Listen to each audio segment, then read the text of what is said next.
Hello' viewers, আজি আপোনালোকক এটা আনকমন বস্তু দেখুৱাবলৈ গৈ আছোঁ আৰু সেইটো হ'ল মাল্টাৰ খেতি। মাল্টা মানে আমি যে ORSL খাওঁ, ORSL যে খাওঁ, কিবা এটা পেটৰ বেমাৰ হ'লেই যে ORSLটো খাই দিওঁ, সেই ORSLটো যিটো ফল দি বনায়, সেই ফলৰ খেতি আজি আপোনালোকক মাল্টা কি আমাৰ অসমত হয় নেকি? অসমত হয় নেকি? সেইটো আপোনালোকক আজি একদম নিজ চকুৰে দেখুৱাম, নিজে গ্ৰাউণ্ডত গৈ পেলাই আপোনালোকক দেখুৱাই আছো। এয়া চাওক, আমি আছো এতিয়া মাল্টা খেতি। এয়া চাওক ইমান ডাঙৰ মাল্টা খেতি, ইফালেও আছে সিফালেও আছে। এয়া চাওক প্ৰায় 6 বিঘা মাটি লৈ মাল্টা খেতি, আৰু এইটো অসমত, আৰু সেইটো হৈছে আমাৰ নগাঁও জিলাত, নগাঁও জিলাৰ বৰহমপুৰ সমষ্টিত, বৰহমপুৰ সমষ্টিৰ জেগাটোৰ নাম কি আছিলে? বালিয়াডিপাত। যিহেতু আমাৰ এটা গৌৰৱৰ কথা, আমাৰ নগাঁও জিলাত মাল্টা খেতি হৈছে। হয় হয় হয়। তো আহক, আৰু আমি নিজ চকুৰে চাব পাৰিছো, এইটো আমাৰ সৌভাগ্য। এয়া চাওক, এইটোই হ'ল এই মাল্টা গছ পুলি। তো এই গছটো লগোৱা আজি 4 মাহ হৈছে। এয়া চাওক, আৰু 4 মাহ হোৱাৰ পিছতে এয়া চাওক মাল্টা। হয়, আজি নিজ চকুৰে চাব পাৰিছো আমিও। এয়া চাওক মাল্টা, এয়া আৰু কেইদিনমান সময় ল'ব ই পুৰঠ হ'বলৈ, আৰু যেতিয়া একদম এটা অল টাইম মাল্টা হয়, এইটো এটা ডাঙৰ হৈছে, ইয়াত আৰু এটা লাগি আছে। এয়া চাওক, আৰু কেইটামান দিন একদম পুৰা যেতিয়া পুৰঠ হৈ যাব, য়েলো কালাৰ ৱাও ৱাও আহি পেলাই আকৌ এদিন খাম। এয়া চাওক, আহক দেখুৱাইছো গোটেই মাল্টা খেতি, বহুত ধুনীয়া লাগিছে ইয়াত। আৰু ইয়াৰ পৰিৱেশটো চাওক, দুয়োফালে পাহাৰ আছে, গোটেই দৃশ্যটো এবাৰ দেখুৱাই দিয়ক। এয়া চাওক, এইফালে পাহাৰ, এইফালে পাহাৰ, মানে চাৰিওফালে পাহাৰ। চাৰিওফালে এটা সুন্দৰ প্ৰাকৃতিক দৃশ্যৰ মাজত আজি আমি এই মাল্টা খেতি চাব আহিছো। এক নান্দনিক পৰিৱেশ। তো এয়া চাওক, আৰু এটা গছ, এয়া ইয়াত কেইবাটাও মাল্টা লাগিছে, এয়া 7 পিচ লাগিছে। 7 পিচ লাগিছে এটা গছত। আৰু ইয়াৰ দাম, ই যদি এবাৰ হৈ যায় 6 বিঘা খেতি, ই এবাৰ হৈ গ'লে 200 টকা কেজি মাৰ্কেটত। আৰু সেই খেতিটো কৰিছে মোৰ গাঁৱৰ এজন যুৱকে, আৰু সেই যুৱকজন হ'ল, সি ভিতৰুৱা গাঁৱৰ পৰা আহি প্ৰায় 20 কিলোমিটাৰ দূৰত আহি তেওঁ পথাৰৰ মাজত, পাহাৰৰ মাজত এই খেতিটো কৰিছে। আৰু সেই যুৱকজন হ'ল মোৰ লগত এতিয়া আছে, তেওঁৰ নাম হ'ল ৰচিদুল হক। কওকচোন আপুনি এই আইডিয়াটো মনলৈ কেনেকৈ আহিছে যে মাল্টা খেতি অসমত কৰিব বুলি, আৰু এই পুলিবিলাক ক'ৰ পৰা আনিছে? ফাৰ্ষ্টত মই ক'ম, মই 2021 চনত ৱেষ্ট বেংগল গৈছিলোঁ মোৰ এজন ফ্ৰেণ্ডৰ তাত ফুৰিবলৈ।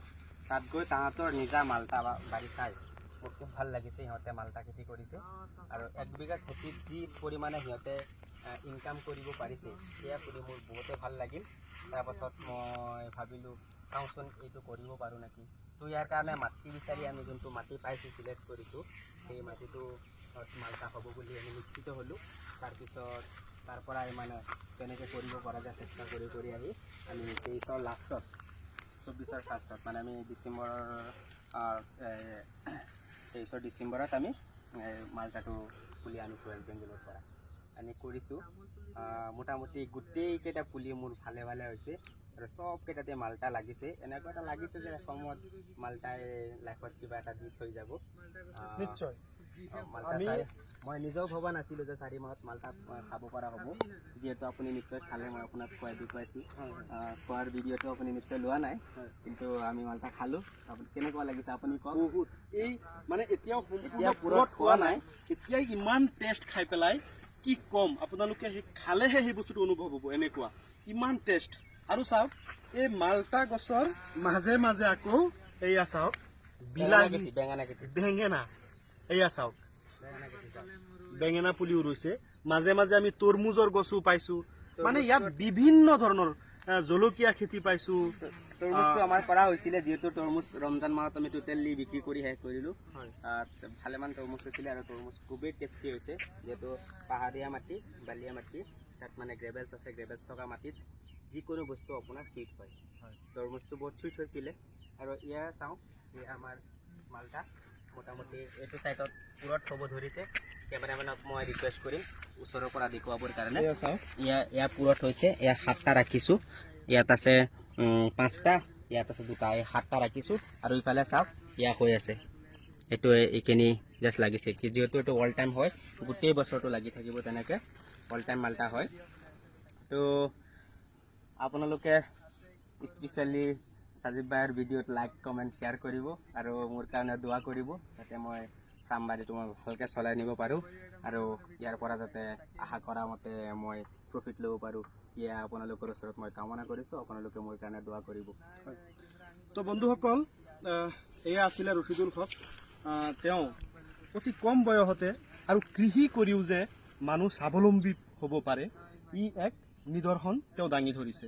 তো মই আশা কৰোঁ তেওঁ জীৱনত আৰু ওপৰলৈ যাওক, তাকে কামনা কৰিম। আৰু আপোনালোকেও যদি এই ভিডিঅ'টো চাই অলপ হ'লেও আপোনালোকৰ মনত যদি আগ্ৰহ জন্মিছে যে আমি মাল্টা খেতি কৰিম, বা খেতি বাতিত যদি ভাবিছে কোনোবাই যে পইচা নাই, আপোনালোকে এই মাল্টা খেতি কৰিব পাৰে। আৰু যদি কাৰোবাৰ পুলি বা কেনেকৈ কৰিব লাগে আপোনালোকে যদি এই বিষয়ে জানিবলগীয়া হয়, আমি এই ৰচিদুল হকৰ ফোন নাম্বাৰটো আমি দি দিম আপোনালোকক, আৰু আপোনালোকে তেওঁক ফোন কৰি এই বিষয়ে পুলি কেনেকৈ পাব, কেনেকৈ ৰুব লাগে, কেনেকৈ খেতি কৰিব লাগে, গোটেই বিষয়খিনি তেওঁৰ পৰা জানিব পাৰিব। তো বন্ধুসকল, যদি এই ভিডিঅ'টো ভাল লাগিছে আপোনালোকে অনুগ্ৰহ কৰি এটা শ্বেয়াৰ কৰিব, যাতে আৰু বেছি মানুহে এই ভিডিঅ'টো চাই উৎসাহিত হ'ব পাৰে মাল্টা খেতিৰ প্ৰতি। অসমত যাতে এই মাল্টা খেতি লাহে লাহে প্ৰচলন হয়, তাকে কামনা কৰিছোঁ। আৰু যিহেতু আপোনালোকৰ কাৰণে আমি বহুত কষ্ট কৰি এই ভিডিঅ'বিলাক বনাওঁ, আপোনালোকে অন্ততঃ এটা শ্বেয়াৰ কৰিব, লাইক আৰু কমেণ্ট কৰিবলৈ নাপাহৰিব। তো বন্ধুসকল, আজিৰ এই ভিডিঅ'টো ইমানতে সামৰিছোঁ।